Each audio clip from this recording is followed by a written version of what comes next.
जीवन में लाइफ में चेंजिंग आ जाएगी। इस वीडियो को बनाने में मुझे 2 दिन लगे हैं, तो इस वीडियो को पूरा जरूर देख लेना। लूका 21 अध्याय 34 से 36 यहाँ पर इस प्रकार से लिखा हुआ है, इसलिए जागते रहो, ऐसा ना हो कि तुम्हारे मन खुमार और मतवालेपन और इस जीवन की चिंताओं से सुस्त हो जाएं, और वह दिन तुम पर फंदे के समान अचानक आ पड़े, क्योंकि वह सारी पृथ्वी के सब रहने वालों पर इसी प्रकार आ पड़ेगा। इसलिए जागते रहना और हर समय प्रार्थना करते रहो कि तुम इन सब आने वाली घटनाओं से बचने और मनुष्य के पुत्र के सामने खड़े होने के योग्य बनो। यीशु ने कहा था जागते रहना, 2-2 बजे जागते रहना, 3-3 बजे जागते रहना, और जब माँ बाप सब सो जाएं तो फोन पर लव यू करते रहना, एक दूसरे के पास शायरी भेजते रहना, मुझे आपके बिना अच्छा नहीं लगता है ये कहते रहना, मुझे भूख नहीं लग रही है ये भी कहते रहना, जागते रहना। यीशु ने कहा था जब ये काम लगातार करते रहोगे, तब जब मैं अपने स्वर्गदूतों के साथ आऊंगा, तब मैं तुमको अपने गोद में बिठा के लेके चला जाऊंगा। यीशु ने ये नहीं कहा था, यीशु ने कहा था जागते रहना और प्रार्थना करते रहना कि वो दिन तुम्हारे पे फंदे के समान अचानक ना आ पड़े।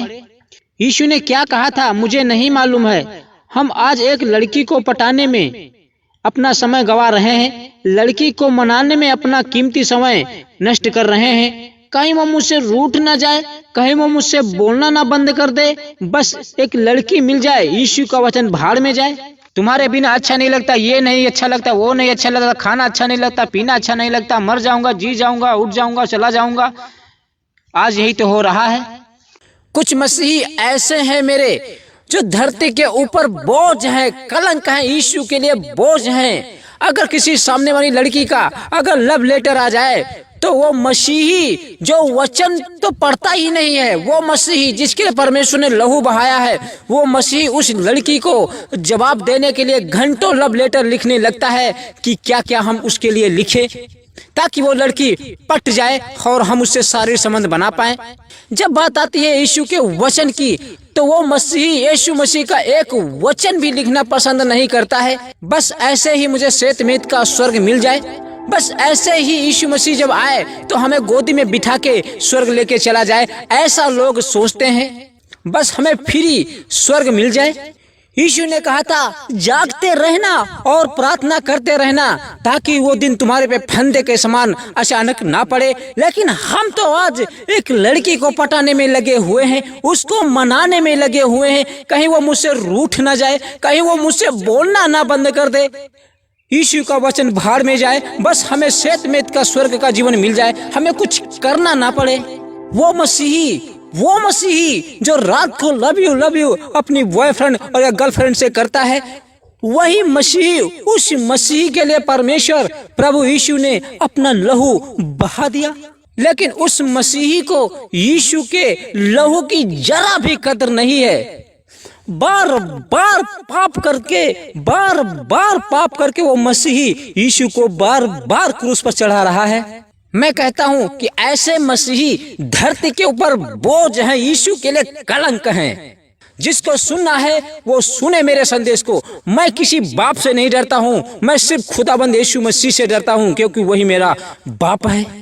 कुछ हमारे ऐसे मसीही हैं जो ये सोचते हैं कि बस हमें श्वेतमेध का स्वर्ग का जीवन मिल जाए, हमें कुछ ना करना पड़े, हमें यीशु की आज्ञाओं को फॉलो ना करना पड़े, हम बस पाप भी करते रहें और जब यीशु आए तो हमें लेके जाएगा। ऐसी सोच रखने वाले मसीह को मैं एक चेतावनी देता हूँ कि परमेश्वर तुम्हारे बाप का नौकर नहीं है जो ऐसा काम करो और परमेश्वर आपको स्वर्ग भी लेके जाए।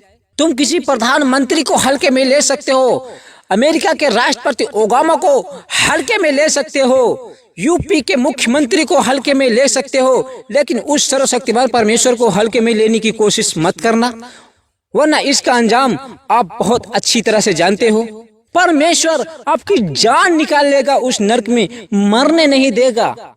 अभी तो बहुत लव यू करने में बड़ा मजा आता है। जिस दिन अचानक आपकी डेथ हो गई और अगर आपका उद्धार नहीं हुआ तो डायरेक्ट आपको वहां डाला जाएगा जहां पर इस वक्त अभी भी धनवान वो मौजूद है। मेरा नाम जगदीश कुमार है, जगदीश कुमार। जब आपका उद्धार अगर नहीं हुआ, अगर आप मरने के बाद नर्क चले गए तो मेरा नाम जरूर याद आएगा आपको। जैसे उस धनवान को लाजर का नाम याद था, उसकी आत्मा अधोलोक में गई है लेकिन उनका शरीर अभी मिट्टी में मिला पड़ा है।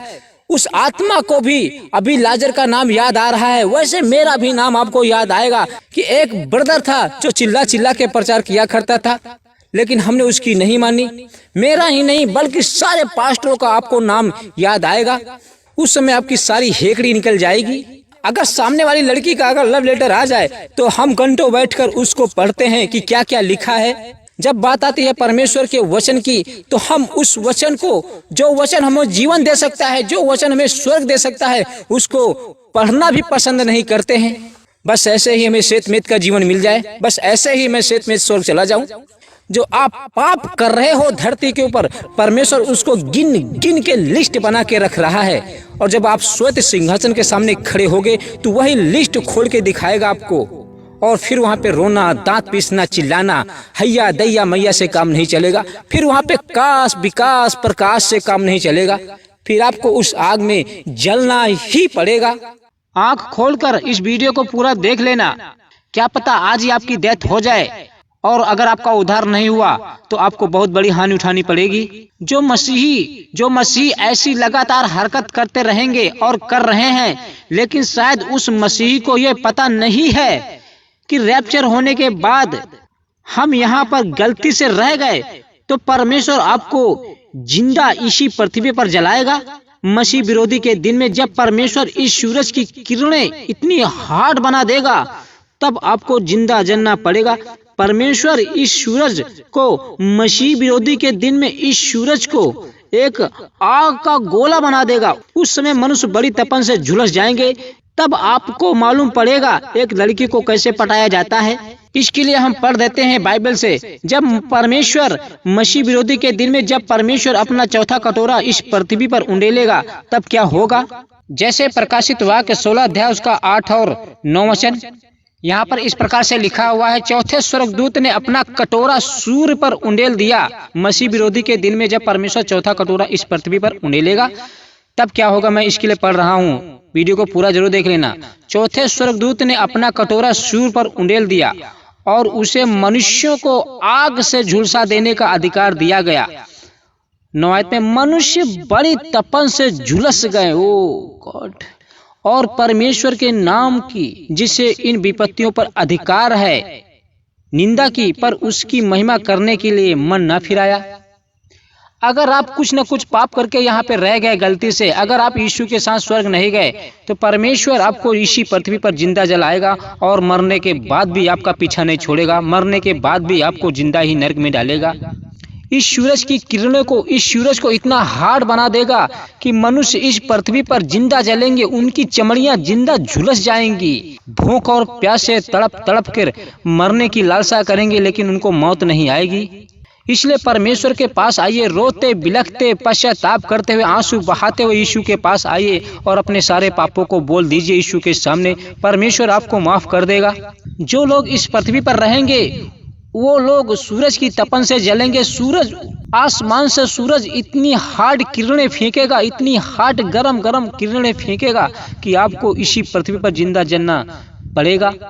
उस समय आपको एक बूंद भी पानी नहीं मिलेगा, क्योंकि परमेश्वर कुछ ही समय के बाद ऐसा सब कुछ करने वाला है। इसलिए जब आप रात को अपने मोबाइल पर गर्लफ्रेंड के साथ लव यू करते हो और मिलने का वादा बनाते हो, आपको छोड़ना पड़ेगा। शायद आपको यह पता नहीं है कि वो लड़की ही आपको नरक में ले जाएगी, वो खुद जाएगी और आपको साथ में लेके जाएगी। इसलिए परमेश्वर का वचन साफ साफ यहाँ पे कह रहा है, नीति वचन 6:24-25 कहता है, ताकि तुझको बुरी स्त्री से बचाए और पराई स्त्री की चिकनी चुपड़ी बातों से बचाए। उसकी सुंदरता देखकर अपने मन में उसकी अभिलाषा ना कर, वह तुझे अपने जाल में फंसाने ना पाए। यीशु ने कहा था, परमेश्वर ने कहा था कि लड़की तुझे कोई जाल में फंसाने ना पाए। एक लड़की के खातिर तू अनंत का जीवन खो ना दे। इसलिए जागते रहना और प्रार्थना करते रहना। अगर आप यीशु के साथ बादलों पर बैठ के स्वर्ग जाना चाहते हो तो इस गंदगी को आपको छोड़ना ही पड़ेगा। और उस लड़की को खुद आपको सच्चे परमेश्वर के बारे में बताना पड़ेगा ताकि वो भी बच पाए और आप भी बच पाएं।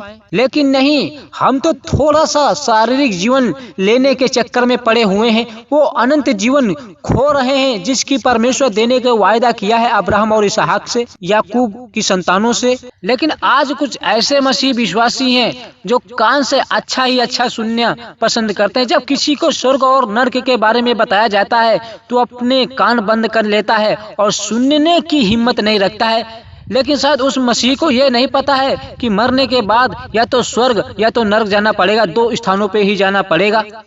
इसलिए हमें थोड़ी बहुत तो जानकारी रखनी ही चाहिए। आज हमारे वीडियो देखकर लोग गालियां लिख रहे हैं, पागल कह रहे हैं। कहने दो, परमेश्वर ने जो हमें काम दिया है हम करते करते यूं ही चले जाएंगे और किसी दिन यूं ही सो जाएंगे। जब यीशु आएगा तो हम जाग भी जाएंगे। लेकिन आप लोग कुछ ऐसा सोना कि जाग भी जाना, सोते ही मत रह जाना, वरना आपको कोई जगाने नहीं आएगा। यीशु ने कहा था, जैसे 2 तिमुथियुस 4 अध्याय उसका 3 से 5 तक पढ़ देता हूँ, क्योंकि ऐसा समय आएगा जब लोग खरा उपदेश न सह सकेंगे, पर कानों की खुजली के कारण अपनी अभिलाषाओं के अनुसार अपने लिए बहुत से उपदेशक बटोर लेंगे। परमेश्वर ने कहा था, जिस कलीसिया में चंगाइयाँ होती हैं, अच्छे अच्छे वचन बताए जाते हैं, लोग वहाँ पे जाना ज्यादा पसंद करते हैं। स्वर्ग मिले या ना मिले, मुझे चंगाई मिल जाए। 4 आयत में परमेश्वर ने क्या कहा है इसको भी जान लेते हैं और अपने कान सत्य से फेर कर कथा कहानियों पर लगाएंगे। 5 आयत में परमेश्वर पास्टरों से क्या कहता है जो वचन प्रचार करते, उनसे परमेश्वर क्या कहता है, पर तू सब बातों में सावधान रहे, दुख उठा, सुसमाचार प्रचार का काम कर और अपनी सेवा को पूरा कर। परमेश्वर ने जो हमें काम दिया है मैं निरंतर ऐसे ही करता चला जाऊंगा और करता चला जाऊंगा। एक लड़की के चक्कर में आप सभी से निवेदन करता हूं कि एक लड़की के चक्कर में थोड़ा सा सुख जीवन पाने के चक्कर में अपना आनंद जीवन ना खो देना, वो स्वर्ग का जीवन ना खो देना जिसको देने का वायदा हम सबसे परमेश्वर ने किया है। परमेश्वर आपके मनों को, बुद्धि को खोले। God bless you. आमीन। जय मसीह की।